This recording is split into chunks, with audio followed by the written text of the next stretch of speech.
তৃতীয় শ্রেণীর সকল ছাত্রছাত্রীকে জানাই আমাদের চ্যানেলে স্বাগত।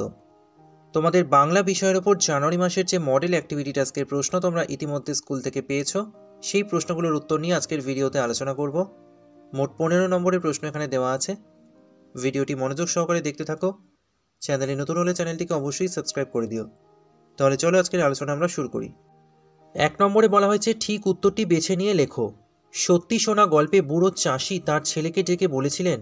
সঠিক উত্তর হবে অপশান খ, মাটির নিচে পুঁতে রাখা সোনার কথা। চাষির ছেলেটি ছিল, সঠিক উত্তর অপশান গ, অত্যন্ত অলস।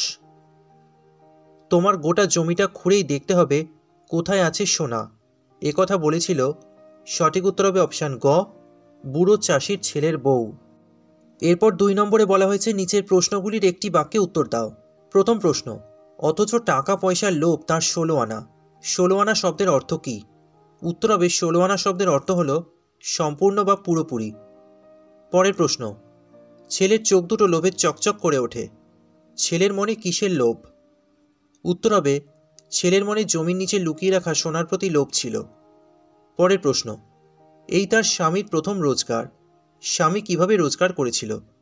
উত্তর হবে তার স্বামী সম্পূর্ণ জমি খোঁড়ার পর সেখানে ধান চাষ করে এবং সেই ধান কাটার পর হাটে বিক্রি করে 1 থলি টাকা পেয়েছিল।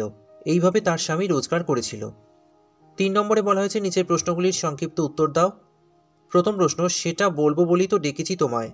বক্তা কে? তিনি কোন কথা বলবেন? উত্তর হবে আলোচ্য উক্তিটির বক্তা হলেন সত্যি শোনা গল্পের বুড়ো চাষি। চাষির লুকানো সোনা তাদের জমির কোথায় রাখা আছে সেই কথাই চাষি তার ছেলেকে বলবেন। পরের প্রশ্ন, বউয়ের পরামর্শ শুনে বুড়ো চাষির ছেলে কি করেছিল? উত্তর হবে বউয়ের পরামর্শ শুনে বুড়ো চাষির ছেলে 2 জন মজুরকে জমি খুঁড়তে লাগিয়ে দিয়েছিল।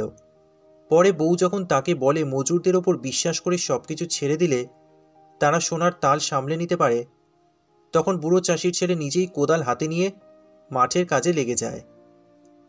পরের প্রশ্নে বলা হয়েছে মিছিমিছি আমায় খাটিয়ে মারলে। কেন কতকের এমনটি মনে হয়েছে? উত্তর হবে সত্যি শোনা গল্পে বুড়ো চাষির ছেলে তার বাবার কথা শুনে সোনার খোঁজে সকাল থেকে সন্ধ্যা পর্যন্ত 5 বিঘা জমি খোঁড়াখুড়ি করে, কিন্তু যখন সে কোথাও সোনা পেল না তখন তার মনে হলো যে তাকে তার বাবা মিছিমিছি খাটিয়ে মারল। এরপর 4 নম্বরে একটা প্রশ্ন দেওয়া হয়েছে, সত্যি সত্যি সোনা ফলেছে মাঠে। মাঠে কিভাবে সত্যি সোনায় ভরে উঠেছিল তা সত্যি শোনা গল্প অনুসরণে আলোচনা করো। উত্তর হবে সত্যি শোনা গল্পে বুড়ো চাষির ছেলে সোনা পাওয়ার লোভে পুরো জমি খুঁড়ে ফেলে, কিন্তু কোথাও সোনা পাওয়া যায় না। এরপর সে তার বউয়ের পরামর্শে জমিতে ধানের বীজ ছিটিয়ে দেয়। সে বছর ভালো বৃষ্টি হওয়ায় ক্ষেত শস্যে ভরে ওঠে। পাকা ধানের সোনালি রং দেখে মনে হয়েছিল মাঠ যেন সত্যিই সোনায় ভরে উঠেছে। তাহলে বাংলার সমস্ত প্রশ্নের উত্তরগুলো এই ভিডিওতে তোমরা পেয়ে গেলে। ভিডিওটি ভালো লাগলে একটা লাইক করো, ভিডিওটি শেয়ার করো। পড়াশোনা সংক্রান্ত এই ধরনের আরও ভিডিও পেতে অবশ্যই চ্যানেলটিকে সাবস্ক্রাইব করো।